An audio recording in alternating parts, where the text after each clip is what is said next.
Hi there. Thanks for coming along to our breakfast event to showcase some of our micro-learning speakers around project and program management. We're not quite ready yet. We're still sorting things out, getting the technology up and running so we can all be ready for you.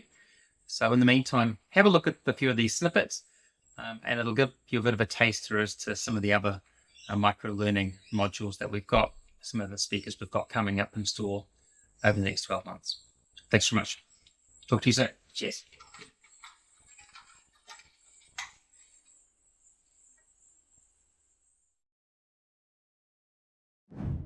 Projects in the OGC world, in MSP and Prince world, exist to deliver outputs. And what do we mean by it? Oh, PMI calls them deliverables.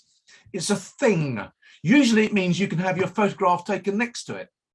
You know, you can, if you can tap it, it's an output.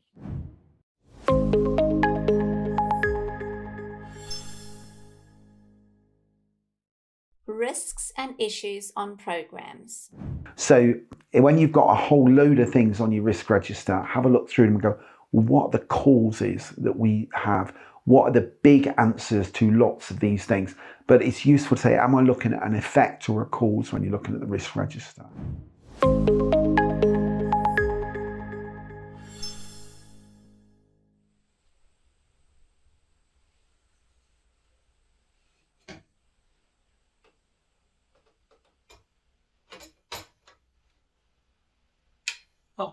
Oh, hi. Thanks for coming back. We're still getting the cameras ready. We're still getting everyone positioned so we can do the broadcast really well for you. So look, have a look at a few more of these micro-learning snippets. So you get a bit of a taster of what's in store. Again, talk to you soon. Thanks for hanging by. Cheers.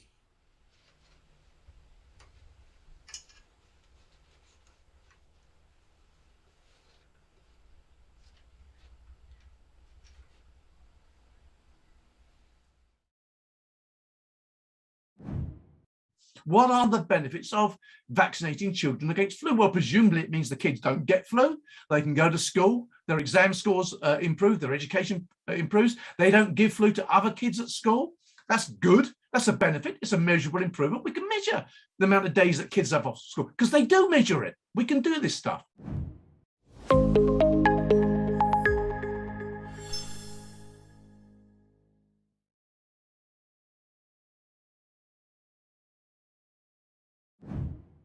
A team member may say something like, this new project is negatively affecting our team, and that's not being taken into consideration at all. So an active listener could respond by reflecting back. What I'm hearing you say is this new project will have negative consequences for your team. So I'm not parroting back, I'm reflecting back what I'm hearing in my own words.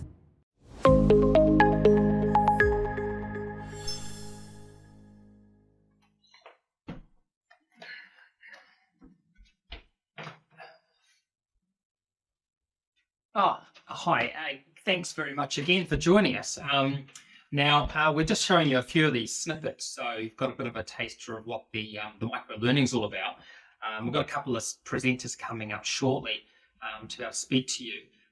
It's all sort of around the micro-learning of the project and program managers. So we're still getting the lights all sorted and getting the microphones on and things like that. So just bear with us for a few more moments and you should be good to go, okay? So we'll definitely be seeing you soon. Cheers. Project, Program and Portfolio Management Maturity Model, P3M3 Maturity Levels.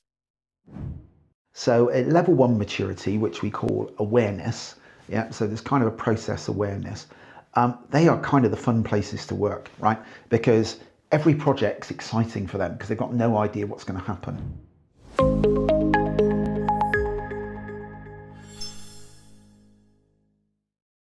Establishing an enterprise project management office. One of the key things is spending a lot of time on problem definition. understanding, and obviously the same for projects, right? What are we actually trying to resolve here? Are we all clear? Are we all agreed? It takes a lot of time to do that.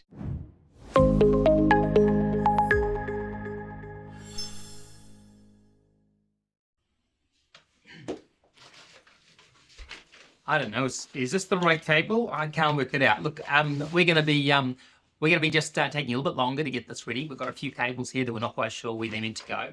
But once we've got those in, we'll be up and running. So look, keep enjoying yourself watching these micro learning snippets.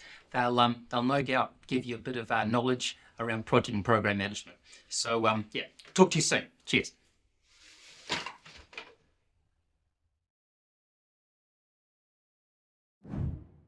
Ponder this. We typically divide projects into work packages. We divide programs into projects. There's inevitably an overlap. Should I run a big complicated project with big complicated work packages? Or should I run a simple program with specific projects in it? One person's big complicated work package is another person's simple project. And organizations will make different choices.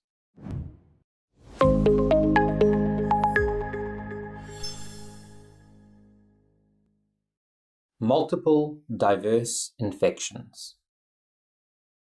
When they scan your temperature, if it was above 37 or something, you were a potentially Ebola carrier. Now, the problem is in a country like Sierra Leone, your humidity is hot. We're right in the midst of malaria season. And then you've got huge HIV cases going on as well.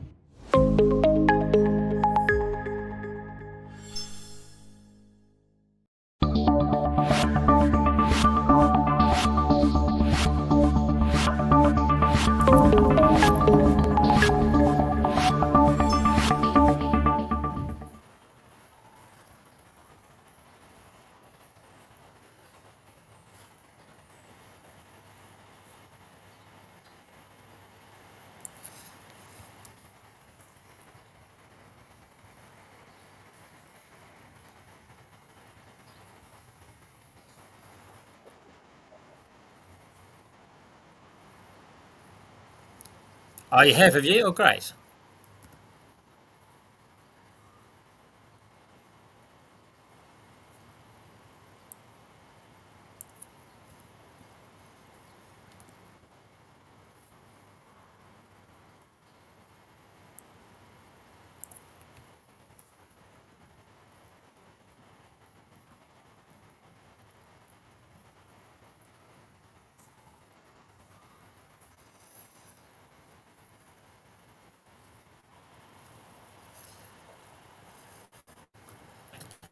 Okay, we are live in Auckland. Welcome everybody, Morena, to everybody who's now in Auckland and watching a beautiful sunrise behind me. I'm in West Auckland, so Morena whānau. I hope you've all managed to get up nice and early and are excited to hear our pretty cool speakers that we have today. We've got some amazing speakers from around the world, including Auckland, of course. We've got Sowden from the UK. We've got Elena Markman from Auckland and Hugh Van Wilk down in sunny Wanaka. Hugh, I'm not sure, but let's hope it is. We've got some great talks. So shortly going to hear from Rod, who's going to be talking to us about vision statements. We've got dozens of people around the world. They're joining us on YouTube and LinkedIn. I'd like to give a big call out to ACC, Yoki Collins, well done for joining us. Auckland Council, we've got Kilo and Maria. CoLab, we've got Rolf. Datacom, we've got Connie and Rachel. Department of Conservation again, great participation from Annalise, Maureen and Rachel. Eke Panuku again, Leela and Umaya. Hamilton District Council, Hamilton City Council, sorry. Tarak, Karik, Elisa and Mo, Land Information New Zealand. Louise, welcome Louise. MPI from Minister of Primary Industries in New Zealand, Sarah, good to see you here Sarah. Minister of Defence, Sophie as well. Open Polytechnic, Lynn, good to see you again Lynn. And Ravensdown, Saeed, good to see you. And of course our big contingent from Te Ao Elects Trust, that's the iwi around Rotorua there. Alex, Amy, Corey, Hayamoa, Harita, Henny, Jake, Kaukarangi, Keely, Kim, Melissa, Mary, Alfinia, Sarah, Simone, Soeta, Storm, Taraputo, Tony, and William. We've got people from Te Whara Ora County's Health, and Alan Whiting, who I think knows a colleague of Elena, University of Otago, Bailey, Dylan and Pippian, New Zealand Treasury Jeff Nichols, good to see you there, and Whangarako, Aotearoa, Maria Neil, Tiria and Tui, and WSP Sian. So great to see you guys joining. Now feel free to ask questions via the YouTube or the LinkedIn chat, so feel free to do that. And remember to subscribe to our YouTube channel and LinkedIn channel to get the future notifications of this event. Okay, so to ask a question or post on YouTube, you need to have subscribed. So please do that now. So there's a bit of a delay there to stop those people who come in and spam, like the GTT chatbots and things like that. Tristan, who many of you have spoken with, is managing the chat and available to help with you. So please remember to continue the conversation, post messages online and at your workplace. Let's get conversations happening around this. Now, we've got Rod Sowden talking about vision statements in Auckland today. He's over in the UK, but beaming in live. So, Rod, I'm gonna hand things over to you, so you can start the conversation. Let me do that transition now. We're looking forward to hearing from Rod. It's all gone quiet. Can you hear me? Can indeed. I'll assume Yep. you can. All right. So when Scott asked me to talk about visions and vision statements, I was thinking this is a pretty straightforward thing, really. Surely people don't have problems with that. We've described it enough. And then it reminded me of a client we're working with at the moment here in the UK. And last summer they asked us, they had 3 programs and they asked us if we could, as part of their 5-year strategy, and they said, could we help them mobilize?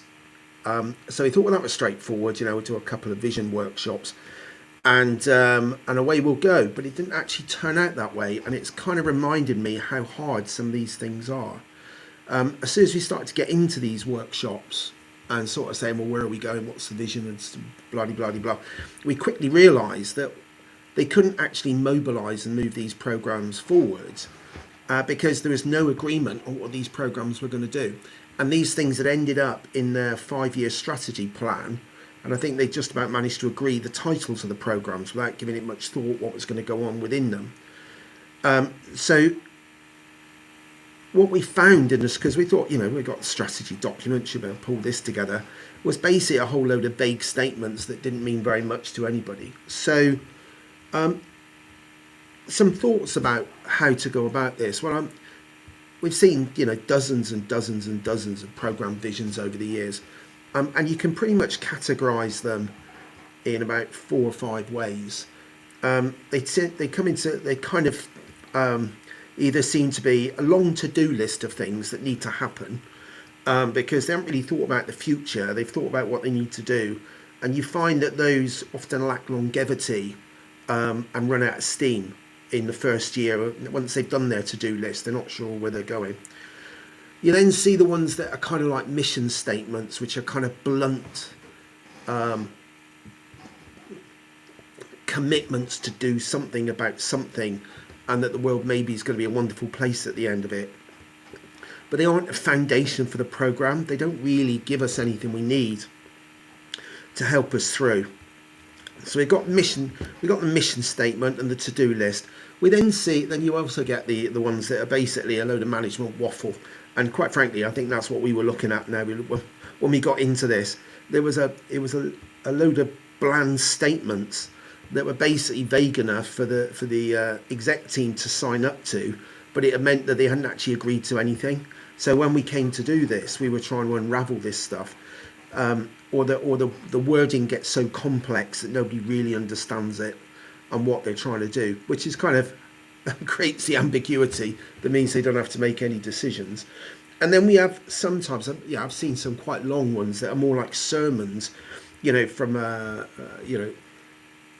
almost like a religious kind of preaching to an audience about what a great place it's going to be, making lots of promises, but then they're rarely achieved and measured. So those are quite common to see those. There are some other things that we sometimes see. I don't know if any of you guys have come across these. They're called rich pictures, and they kind of tell the story of the program. I really like them, actually. I've seen some. Scott, some of you might know, I wrote some books called the Survival Guides to Program Management, one for SRO, one for BCM, one for Program Manager. And actually we focused on some of these rich picture ones because I have seen those be really effective. But then again, I've seen some pretty horrible graphical messes that nobody can make sense of either. So those are some things that happen, and it's important to remember, with the vision, that it's really the beacon for the program. It's setting out where this program's going to be and what the organisation is going to be like when it's finished. We're going to talk tomorrow, and my colleague on the call, Hugh, we're both really kind of big into the blueprint stuff, which we're going to pick up on tomorrow's call. But the vision is the starting point for that. And so when we were looking back, well, how do we go about this, unravelling these three mishy-mashy programs? These were the things that kind of we worked through, which might be helpful to you guys. First of all, you need to get this context right. What are the drivers that are driving the program? And if you like, where's the energy for this program coming from? And this started to become one of the questions, because these three programs, as you talk to the kind of layers below it, there's people saying, well, why are we bothering? What are the external factors that are driving this program? Because they just weren't articulated anywhere in any of those programs. So we also need to think about what type of program is it going to be. Those of you that are familiar with MSP will be aware that there's kind of three types: compliance, i.e. you must do it; vision-led, which is kind of imagining a better future type stuff; and an emergent one where you actually lots of initiatives come together to deliver you a program. Now, when you're thinking about that, if it's a compliance program, your vision statement can really be quite tight around just being compliant. If the law's changing and you need to be part of it, then that's kind of straightforward. You just got to get there. Whereas the vision-led might need, if you're going to take these organisation on a journey, which is definitely what this particular client was on, they needed to really think about how to articulate this. And because they hadn't, once you actually started to talk, bring the vision statements out, there was a lot of challenges, as I mentioned, about why, for a start, because it hadn't really been explained.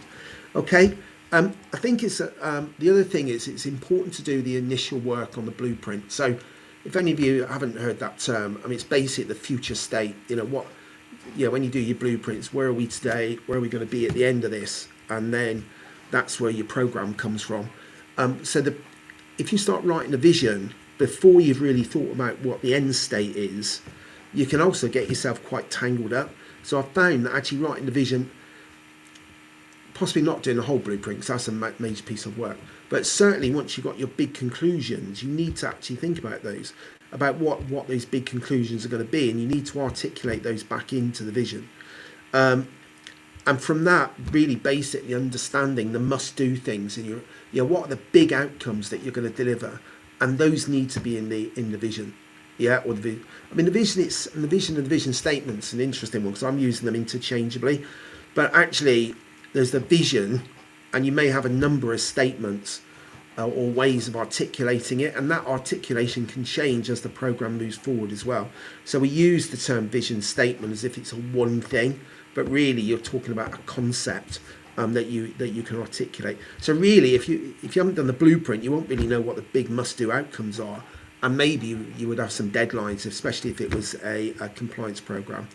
And think about, well, what's the organisation going to be like? How's services going to be changed, stopped, or started?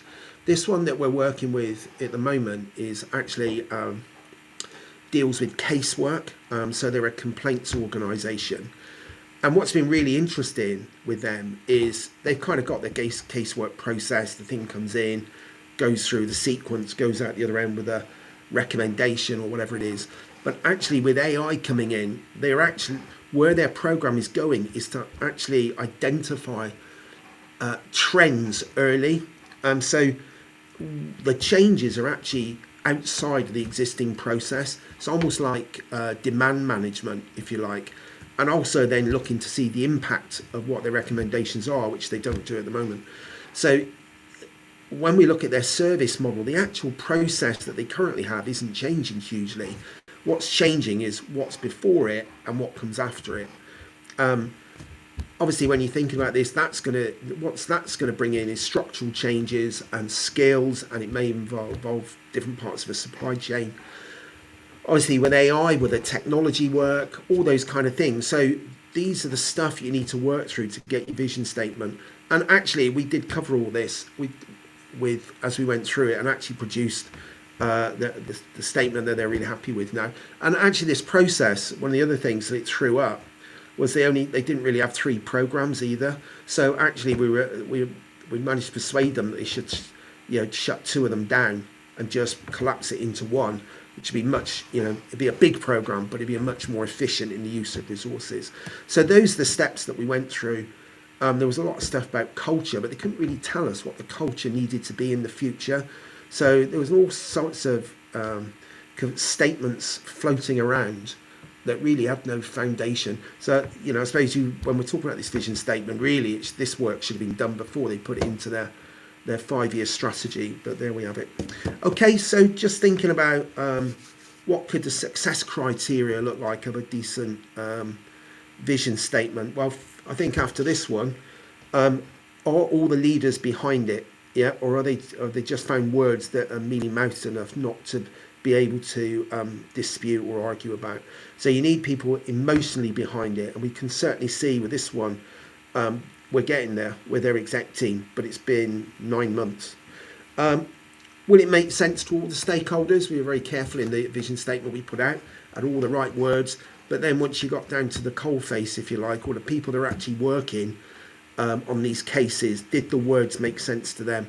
They kind of did, but we realised then this is where the versioning and the detail comes into it. You want one that's flexible for different audiences without losing its meaning, so you can adapt it.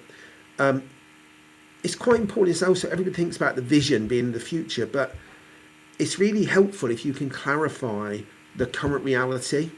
Yeah, as in, we can't stay here, because it's quite a useful statement, a useful way to put into the vision, because then you're actually making that initial change of we've got to move. Okay. Vocabulary, will it survive time? If you're looking at a program that's going to run for 2 or 3, 4 years, will the words survive that time? And are they aligned with any other strategic things and time scales? So you don't really want to create a bat to beat yourself with, by saying we'll do X, Y, and Z by this time next year. And certainly one of the things that's come out of this program is it was a 2-year job. And as we've worked through the vision with them and on the blueprinting, they're now accepting it's 2 years to get to a certain set of outcomes, and then it's going to follow after that for another couple of years. So much more reality. So the visioning process has brought on a lot more reality to their exec team. And then finally, does it act as a beacon to help your decision-making processes? Yes, can you go back to it and say, right, what are the principles behind our program? And then be able to take that up from there. So actually, that's a key part of it. If you're not sure, do we bring this project in? Does it fit with our vision? Yes, it does, or it doesn't. Provides you a useful kind of decision kind of compass, if you like. Okay, I think that was roughly my 10 minutes, Scott.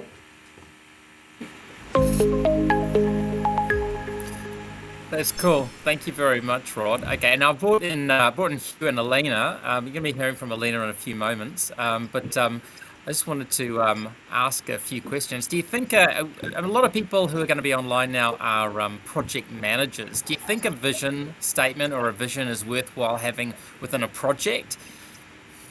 Do you think it matters? Does it? I mean, projects, programs, does it really matter?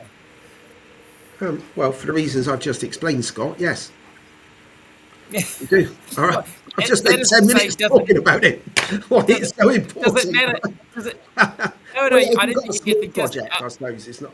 I mean, you've got to have objectives, right? So, the project you're going to be thinking about your problem statement, and etc. So, there's no reason why you shouldn't make an aspirational statement about what you right. want to deliver. But if you're replacing a load of cabling, it's quite difficult to be aspirational about that. So, it's going to be you're changing the track, a junction on a railway track. But you might actually, because that might be that's probably in your business case anyway, isn't it? Now I think about it.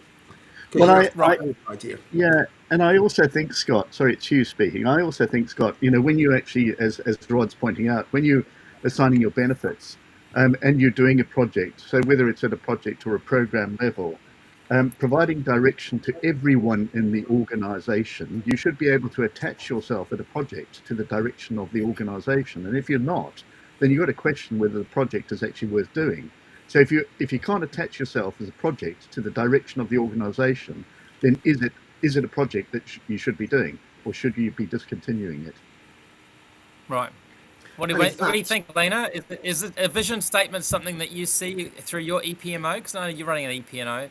Or as a more really manager, strategic objectives and strategy, but some projects identifying it more than others. So it all depends if it's tactical, functional, or strategic. So if it's replacing machine A with machine B, so that's not really, it's really sustainability and life cycle. So that you don't really need a vision, do you? It's effectively like a politician's statement, isn't it, Rod? It's a politician's statement. It's like, what's going to inspire you? I was going to say, actually, just picking up what Elena's just said, and Hugh, if you're delivering some change to the way things are working, people need to be just telling them you're going to produce benefits or something. The people who are going to be changed need to have something to hold on to. So in that type of project, like a business change project, you can see the role of the vision statement in there about this is why we need to do it and this is how it'll be better for everybody.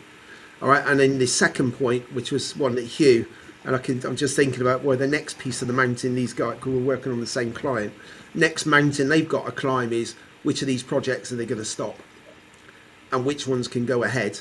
Yeah, so they can have a little tiswas over that one then. But absolutely right. Yeah, the vision, and of course the blueprint gives you the more detail. But yeah.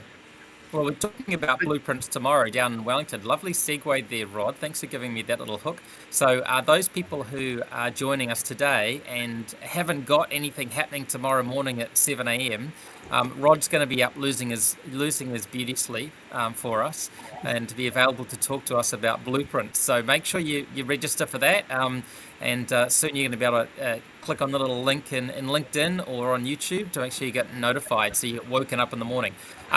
Now, Hugh, I know you're coming in to talk particularly about the blueprint stuff because that's the stuff you're working with Rod on at the moment. Have you worked on many vision statements, or is that something that you shouldn't have an external consultant doing? It's something that should happen internally. Yes, as Scott, I've worked on numerous. Most of my life is about how do you make the rubber hit the road, really, and that really is your vision. Into a strategy, into execution, and into success, and that whole life cycle exists. What you find in a vision statement is it tends to be an idealistic, emotional future, and so what we've got to do in program and project world is take the emotional bit out of it. So a vision is an emotional view of people's imagination of what an organization is like. They want the organization to be in the future. You then convert that vision into a strategy, and that starts to make it a little bit more real. Working in reverse, as Rod said, when you get down to program and project blueprinting, what you're trying to do is validate those strategies and visions. So you're trying to make sure that they come back. And as Rod pointed out, it's a live thing. A vision is a live thing. It lives, it changes, it updates. and it updates in both directions, both in the normal sort of cyclical route as well as the counter-cyclical route. So you will be updating your vision because you will want to validate it when you get down to programs and projects and whether you can actually meet those that vision and those strategic objectives. So yeah, I've worked on it all my life, but I've tended to work through it and then understand how the blueprint makes it real. And the other thing is that with a vision, it should be it's everyone in the organization. So it sets a direction for everyone in the organization, both internally and externally. So it's externally facing as well as internally facing. And I think when you're doing that with a vision, it starts to make it, and you start validating it through the blueprint. How are you going to make this thing happen? Then it starts to make it real. So yeah, I've done a fair few in my life. Yeah. Elena, I know that the district health boards are going through some massive changes at the moment within New Zealand. Are you finding that, are you guys at the stage where you're starting to create blueprints? I mean, I believe that it's not even sure, people aren't even sure how project and program management is going to work in that industry yet, but are you seeing any vision statements or you're not there yet? Not too early. No, too early. Okay. We understand the reason. There we we go. understand There's why. a job for you. Yeah, absolutely. Big shoes are needed. Absolutely. Ellen probably can confirm. Yeah. There's some big changes going on within the New Zealand health sector, just with regards to what used to be called the DHBs being merged and being restructured. Hopefully the vision will be an improved health outcomes for New Zealanders. Now let's move on now. So we're going to move on to the next part. So just to remind everyone, these breakfast events, they're based around our micro-learning library. So Rod is one of our micro-learning presenters. We've interviewed project and program experts and project managers to create this amazing micro-learning, which is basically, the idea is to get staff within organizations teaching their colleagues about their best lessons learned. We're trying to capture all those lessons learned so you don't have to. Our library is available for you to use within your organizations. We're doing both. And we believe that basically oral and visual storytelling, which is what these interviews are about, is the best way to establish a common understanding and culture. And people feel familiar with those people that they work with, and so getting those people to also talk about their experiences is a great way to record that basically for infinitum. Now, I'd like to introduce Elena. You've already heard from her. She's going to be talking about the PMO, Survive or Thrive. She's a portfolio manager at Toka, Tumai, what used to be the Auckland District Health Board. And she's going to talk about how, the PMOs, I'm not trying to steal her thunder, but they have a short lifespan. They don't survive for very long. Often PMOs come and go. For some reason, there seems to be some belief that if you get rid of the support that is provided to the projects and programs, things will improve. I'm not quite sure how they managed to get that there, but it's vitally important, the PMO, and I'm interested to hear Elena talk because she'll give us a perspective from a portfolio manager. So let me cross over to her.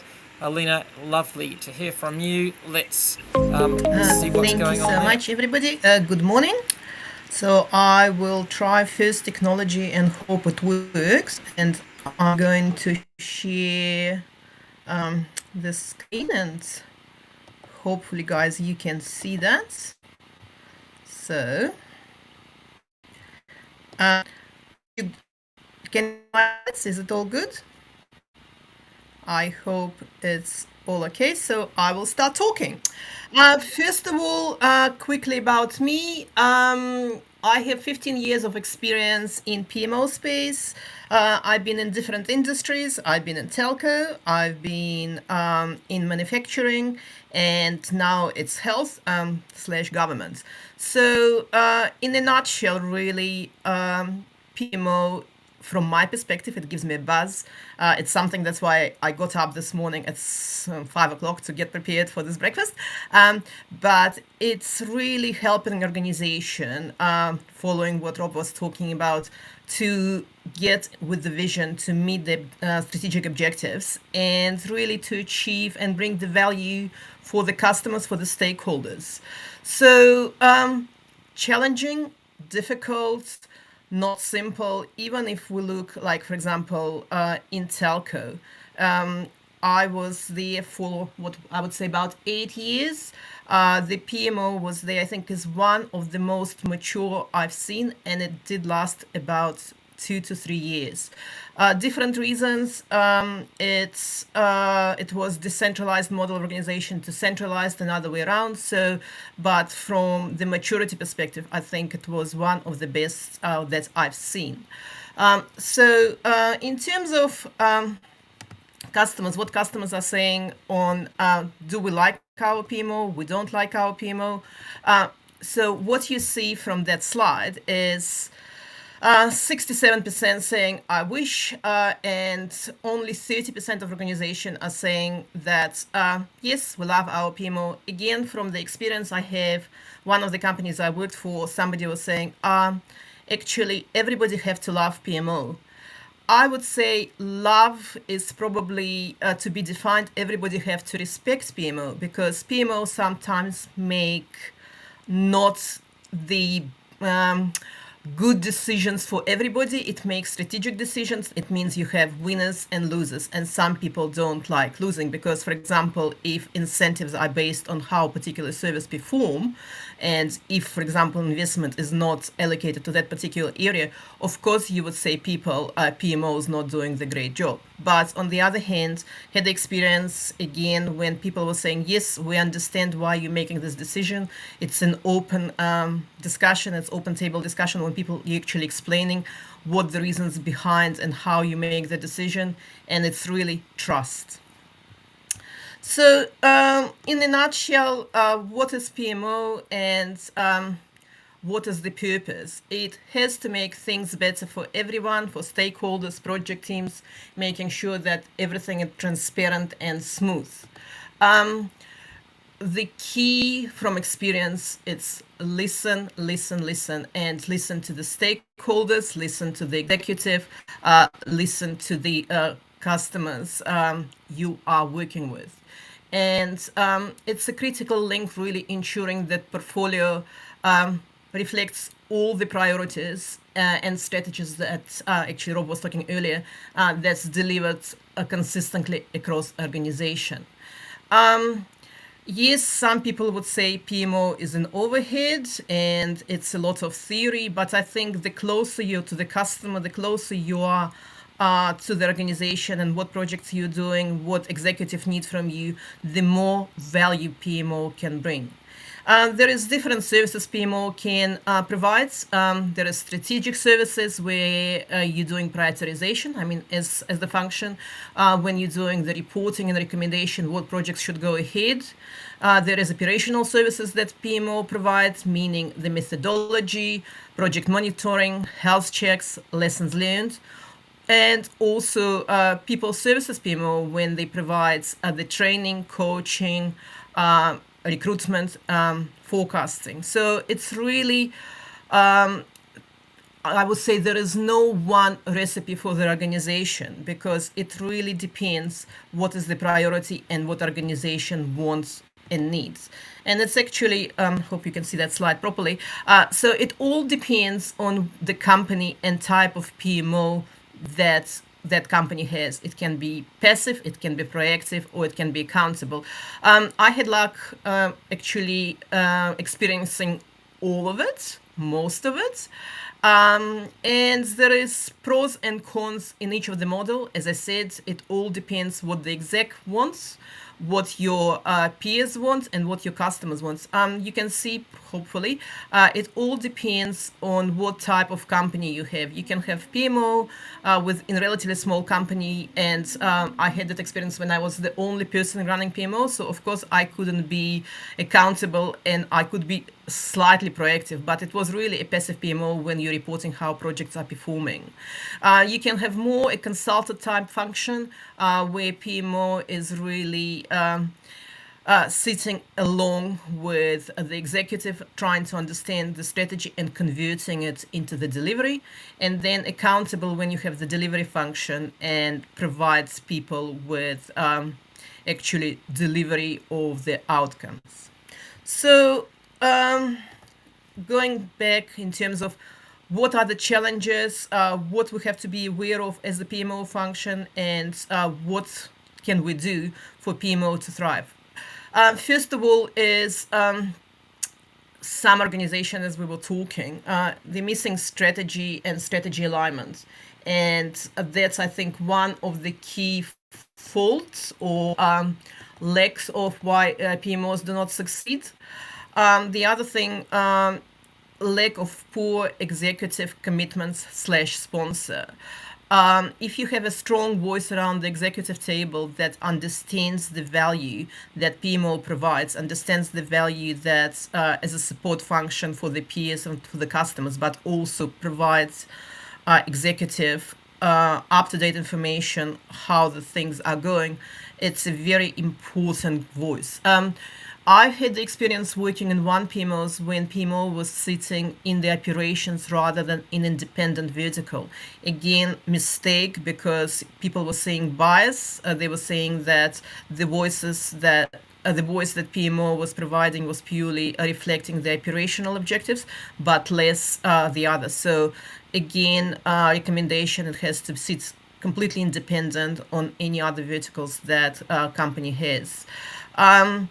PMO report level is too low.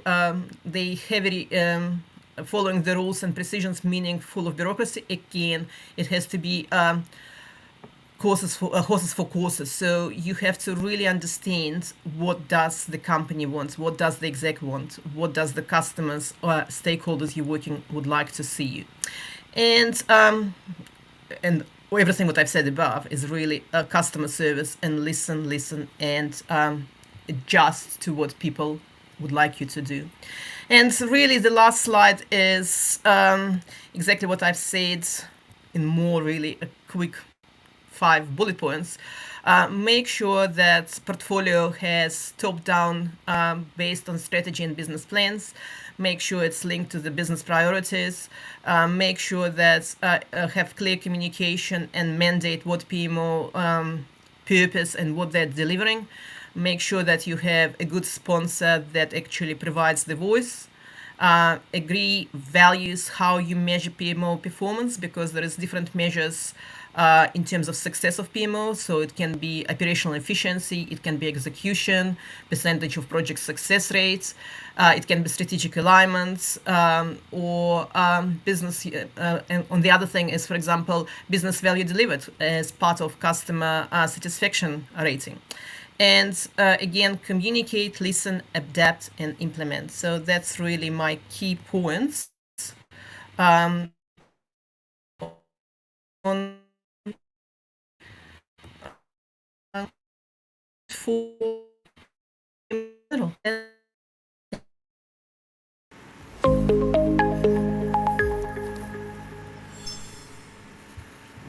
Thanks very much, Elena.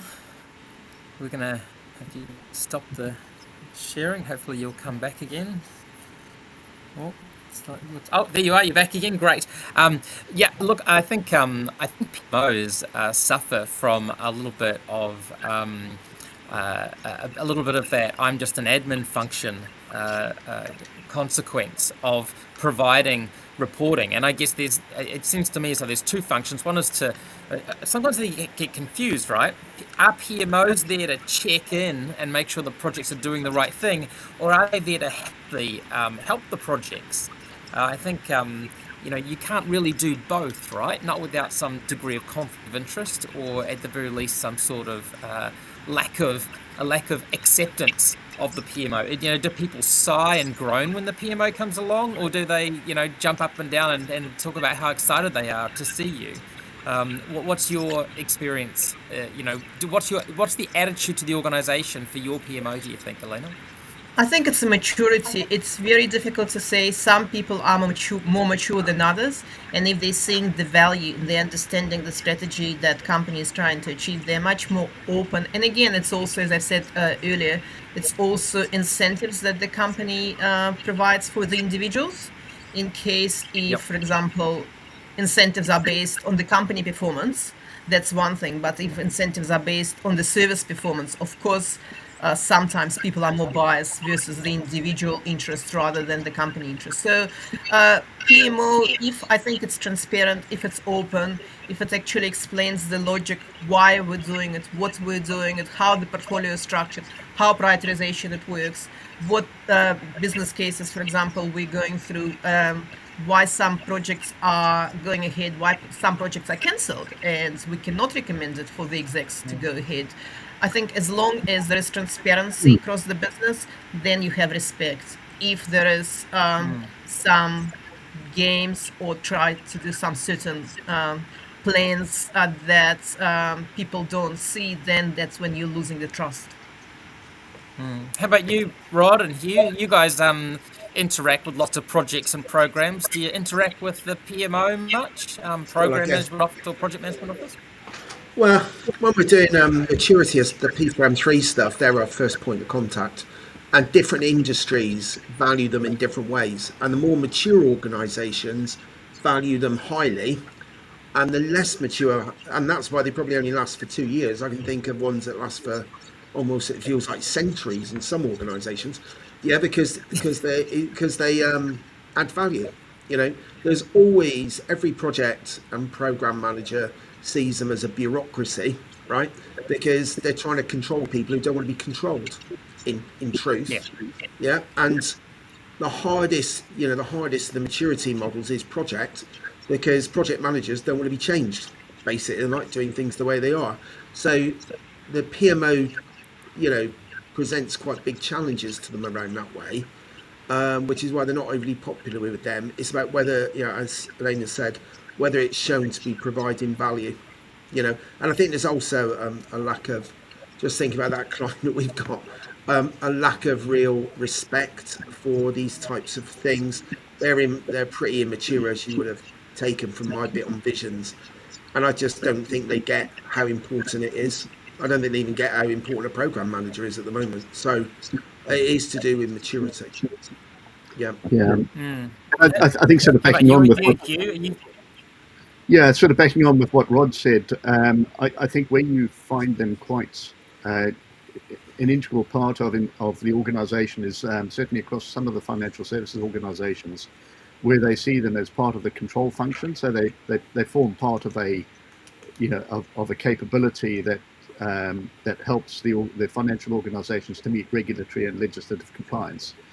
So in that sense, they're sometimes quite strong. But I think, as Rod points out as well, and as Elena's pointed out, it depends where that sponsorship's coming from. And like Rod said, when you're dealing with a particular kind of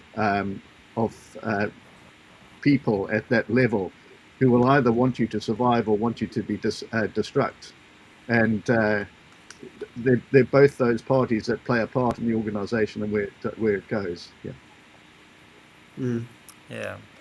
I mean, my experience of PMOs is often they're the custodians of the templates, they're the custodians of the auditing that goes on. They might even be doing project assurance for the organisation, and I don't know, this function that enables that to happen. They might even be managing, the workload of the project managers and the program managers. And there just seems to be a whole lot of miscellaneous activities that are piled into a PMO that, without careful consideration, ends up being conflicts of interest. How can you be the person measured against the quality of the delivery of the project and the person who's actually responsible for the the templates, etc. Now you can see a message has come up there from Mr. D. Milvio. A good vision statement for any organisation should describe a vision that is verifiable when achieved, but without too much detailed performance targets. Not confused with an objective, strategy, or intention, or mission, which could begin with the word to. One of the best vision statements was Steve Jobs when he famously said, "I want to build a ding? I think it's a thing in the universe." Since the 2.2 billion iPhones have been sold by Apple since production. I don't think it was a thing in the universe. Maybe I'm not quite sure I got that quote correct. They do a lot of dinging. iPhones ding all over the place. Maybe that is it. But yeah, 2.2 billion iPhones. Is that correct? I guess that could be pretty much correct. They don't have they don't have the majority market, but they have been doing them right from the very beginning, haven't they? So yeah, they're definitely Apple are pretty prominent in that regard with regards to vision statements, aren't they? They seem to be I guess that's the other useful thing about a vision statement. You use it to create your advert for your next product. Oh well, let's add creating vision statements to one of those areas of advice that a PMO should provide. I think that's probably pretty accurate. So at least hope that happens. Okay, thank you very much, Elena. Thank you, Hugh and Rod. So let's do a close down now. So now our next event, or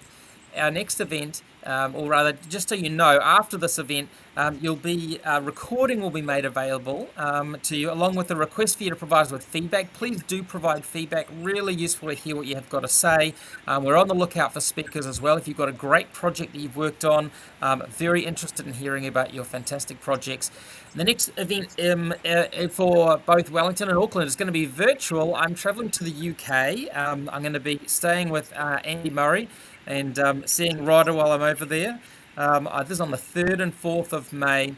Andy Murray, author of Prince 2, Executive Director now of Major Projects Association in the UK. He's going to be talking to us about, surprise, surprise, major projects. And I know a particular love at the moment that he's got is around using data to improve project delivery.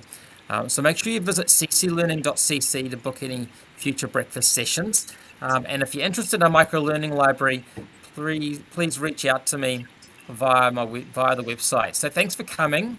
We look forward to seeing you at a future event. Ka ti te whānau. Good to see you again. Thank you very much.